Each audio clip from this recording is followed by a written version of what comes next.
All right, let's get it. What's good, fam? Let's get it cracking. This video we talk about why does she always have to be right? Now, we're going to get to why the situation when women feel like they have to be right all the time. Now, you're in a relationship with somebody, sometimes it's fun and it's quirky, whatever. Or she's kind of aggressive and she's kind of big in her head a little bit there. Either way, it's still annoying. So we're going to talk about it, how to handle women like this. And even if you're a one-night stand, you're jumping in, jumping out, I'm gonna tell you what, you're hanging there for a minute and get this knowledge down, all right? So don't go away.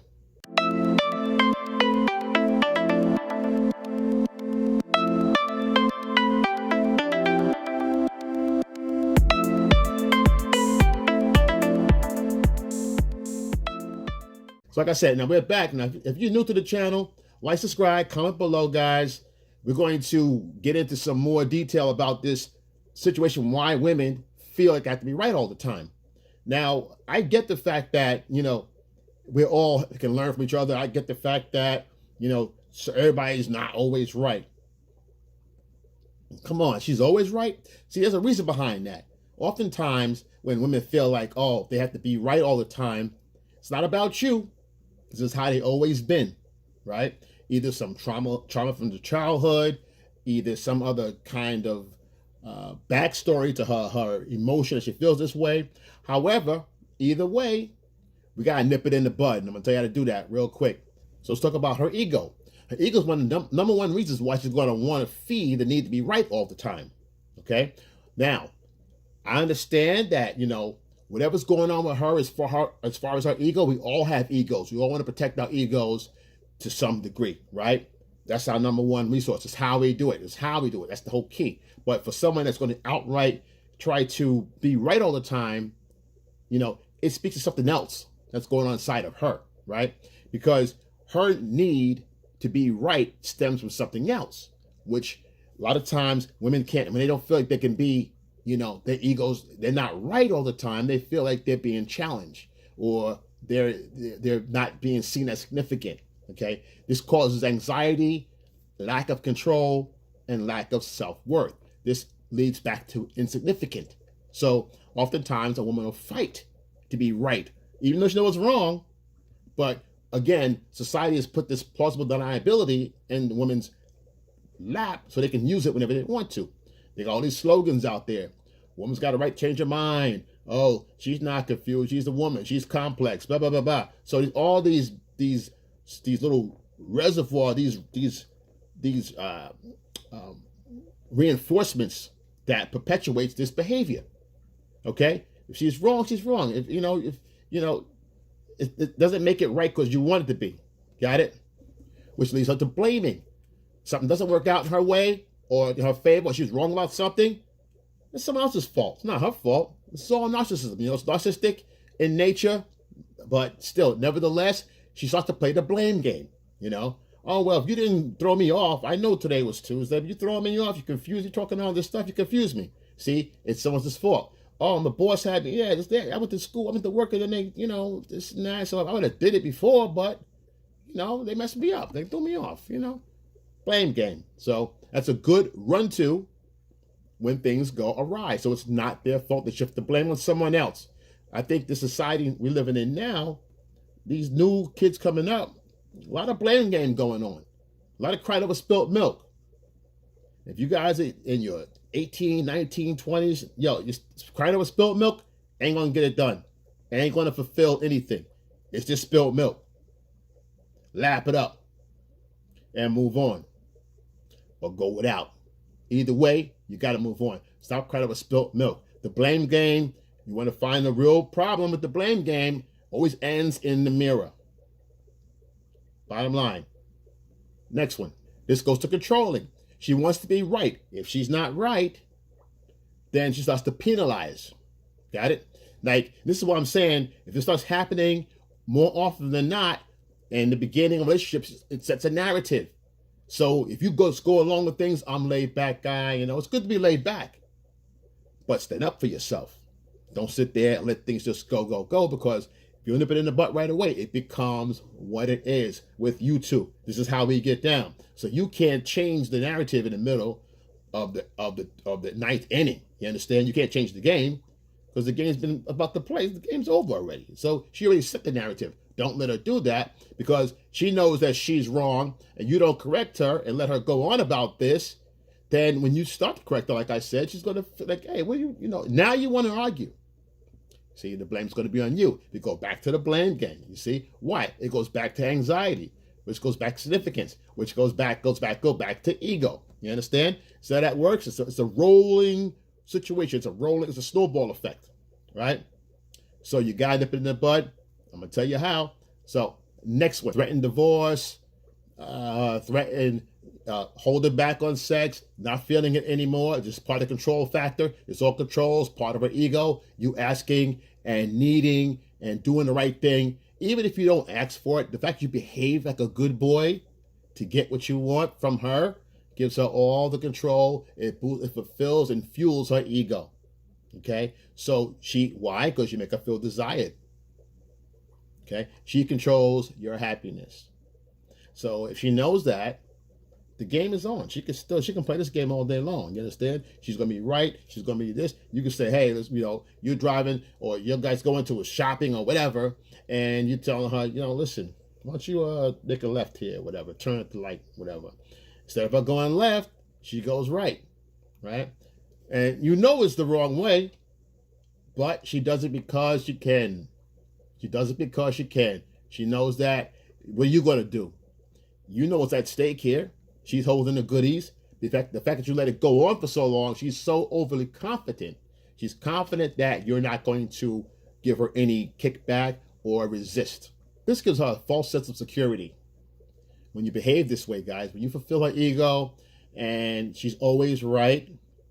And, it's like I said, when this is done and it's abused, it's cute when it's this and that, and she's playful with it, right? And she says, and then she says, you know what, I'm just kidding, you're right. Or she's more congenial. It's not a problem. But in this case, she's dead serious. She's dead ass. This is what it is. There's no question about it. This is what she does. So by going along with it again, you're reinforcing what she's doing, her bad behavior, and you're rewarding her for it by staying quiet. Let's talk about nipping in the bud. Let's talk about the antidote. Now, the antidote here. Now, here's the thing. Now, if it's LTR and marriage, you need to learn this stuff, all right? Chances are, if you're checking this video out, you might need to know some more tips. So I'm going to give you one lock-in tip. I'm going to give you the reason why I'm giving you that. But even if it's a one-night stand, you may got to deal with this. If it's smash and dash, you may got to deal with this. But what I suggest you do is listen up, because why? It adds to your game for the next one. Every woman is a learning experience. Has to be learned from each one. It's how your game gets better. It's how you build your inner game. All right. And just because you don't want to deal with it, sit in there, deal with it. You're not going to marry her. This is a one-night stand. What do you care? But you need to get the lesson from this for the next one. This way you see it sooner and detect it and know what it is. And you can bounce. Do what you got to do and bounce. That's it. The perfect example is driving the car. Let's say she's driving the car. She's driving the car and you're giving her, she wants to go, I don't know, let's say she's going the one she loves. She wants to go to the mall. All right? And there's mad traffic in front and she decides to stay in traffic where there's a shortcut. So you say, listen, why don't you, if you go to this next street, make a right up here and then another left, you'll be in the back of the mall. And it's a quick shortcut. You avoid all this traffic. She goes, no. Now, it's closing hours. She's got 10 minutes to get to the store. She's about 15 minutes away with traffic. If you drive the other way, it's 5 minutes. Now, the back road because you've been going since you were a kid. You always go there, whatever. Now, she kind of feels that it looks better what you're saying, but she said no. She'd rather be right and take this traffic trip than to do the right thing and what's easy. Why? Because it makes what she says, again, insignificant. It attacks her it attacks her ego, which makes her feel rejected. Rejection is equal to being unloved, understood, and unheard. So there's a trifecta there. All right. For a woman, those old traumas start to come back. It's one of those "I told you so." Now, that's an ego. That's narcissistic. Yes, yes, yes. But here's how you do with it. You sit back and laugh and let her do the whole situation. Now she gets to the store. Finally, the store's closing. It's closing time. She gets to the window. They just so you sit in the car. Now you go do what you got to do. I'm gonna sit there and chill because why? You know the store's closing. You're right. She is wrong, but she got let her feel it. Let her go through it and see what it really is. See, now I'm not talking about her putting her in danger. I'm not saying that she's going to be at a major risk somewhere or some kind of bad area or, taking some kind of pill or something like that. No, of course you're going to stop her. But I'm talking about the fundamental skills of teaching her in that particular moment. Sit back and chill. You already told her once. You sit back and relax and you wait. Yeah, I see you. Go ahead and call. I see you. Mm-hmm. Sit back and chill. Turn the music up a little bit. And let her knock on the door like an idiot. And the lady's waving, we're closed. And she's like, let her get. Why? Because she looks back and you're in the car just chilling because she doesn't want to be wrong. So she stands there like an idiot in front of the door. And the lady's telling her no. Now she got to turn around back to you and hear the music, right? That's the biggest fear. That's rejection, okay? Not only is it rejection, because it's happening in front of you when you were right, it's more embarrassing. So now she comes back to the car with her head down, like, oh, you see, these people wasn't for the traffic, wasn't for this, wasn't for that. She knows that you're right. You would have been there already, right? So now the idea here is for her to understand that you were right. The thing what you don't do, and this is what guys do all the time, it's a big mistake. And they go, oh, I told you, see? That's why I told you. Listen to me, man, you see? You don't listen to me, this and that. Don't do that because it creates the room for argument. Guys, never argue with a woman. She already feels bad. She already knows what it is. And what you do, you sit back and chill. She goes, oh, I want to go home now. Okay, cool. Say nothing. Silence is deadly. The fact that you're not saying it to her, she's thinking, what is he thinking? What is he? Oh, he's probably smiling. He's probably happy. He's probably this. He's probably that. You don't care. I know that I'm right. I told you what to do. So you had to save time. You didn't want to do it. You were hard-headed. A hard-head makes a soft behind. Let us sit and wallow in it. Don't feed her no fuel. This way, the silence, she has to ride on that ego all the way home. Change the subject later on, but let us sit for a while. Get home. Be content with whatever you're doing. Hey, you want something to eat? This and that. Oh, no, I'm good. Let us soak and sit in it. Because what happens is she's waiting for you to come back at her like, see, I told you. What do you mean I told you? This is what you always do this to me all the time. What you mean always? This is the first time I ever said. She gets that steam out. She gets that disappointment out and takes it out on you. That's why you don't give it to her. You let her sit in it and let her stew. Why also?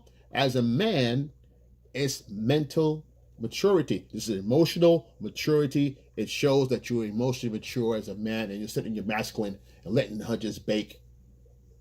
Right? Because for you to go, I told you, that's petty. So we don't want to be petty. We want to be masculine in that moment. And the more she says, oh, I want to do this, and you say, well, I thought this would be a little better. So she'll start listening to you like, wait a minute, should I? Oh, okay, you know what? Let me try that again. Because how many times will she do that and just keep running into a brick wall? Ain't so many times that you sit back and let her learn, okay? Learn humility the hard way with silence, not with you yelling back. Because if you yell back at her, like I said, she's not going to learn humility. She's not going to learn that. She's going to learn resistance. And we're always going at it. And you always make me mad like this. So it'll be your fault. Instead, like I said, let her sit and bask in it.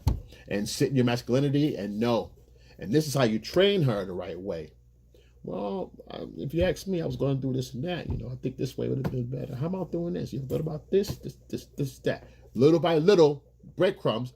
You break in, give a little bit of your 1-2, your little 2 cents. She may ask you, what do you think? What do you think we should do? Oh, well, what you said was good, but how about this also?